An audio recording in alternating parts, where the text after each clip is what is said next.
Hello friends, welcome back to my new blog. आज मैं sorry x के पापा को छुट्टी है और मैंने भी ऑफिस में छुट्टी रखी, तो हम लोग आ गए हैं एठोर गांव में आए हुए गणेश जी के मंदिर पे।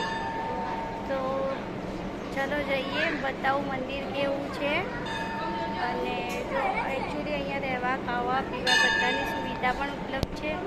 જો તમે ટાઈમ લઈને આવો તો તમે અહીંયા સ્ટે કરવું હોય તો પણ કરી શકો છો। हम आ चुके हैं एठोर गांव में। हेलो फ्रेंड्स, हम आ चुके हैं एठोर गांव में। આપણે કોના મંદિરે આવ્યા છે પણ એ તો કે गणपति बाबा। ગણપતિ બાપાના મંદિરે આવ્યા છે એમ। हाँ તો ચલો દર્શન કરવા જઈએ હવે। हाँ तो चलो जाइए मंदिर में अंदर दर्शन करवा।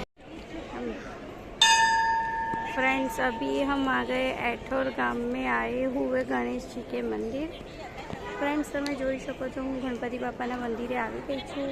તે એઠોર ગામમાં આવ્યું છે। અહીંયા ભોજનશાળા છે, રહેવાની સુવિધા છે, બધું જ। આ એનો ગેટ છે, અહીંયા પણ છે। ખાસી વિશાળ જગ્યામાં મંદિર છે, બેસવા માટે જગ્યા છે। અત્યારે ગરમી ચાલી રહી છે તો પંખા અને બધું મૂકવું પણ છે।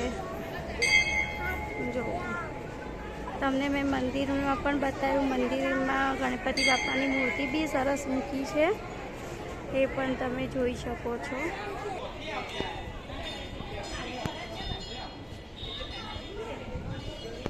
આ મંદિર ખૂબ જ પ્રસિદ્ધ છે, એઠોર ગામમાં આવેલું। અત્યારે અમે બપોરના ટાઈમે આવ્યા છે તો પણ એટલી જ ભીડ છે। અહીંયા બહુ જ ભીડ લાગી છે, ગરમી પણ એટલી છે, પગ પણ નીચે નથી મુકાતો તો પણ દર્શન કરવા માટે બધા આવ્યા છે।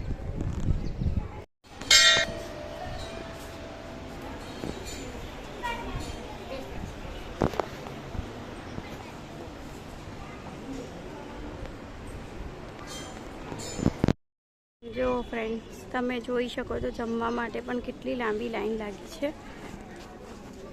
ફ્રેન્ડ્સ જો અહીંયા બ્રહ્માણી માતાજીનું મંદિર છે અને બાજુમાં સિકોતર માનું મંદિર છે, પણ અત્યારે બપોર લેટ થઈ ગયું છે, એકચ્યુઅલી 1 વાગી ગયો તો માતાજીના મંદિર છે ને બંધ થઈ ગયું છે।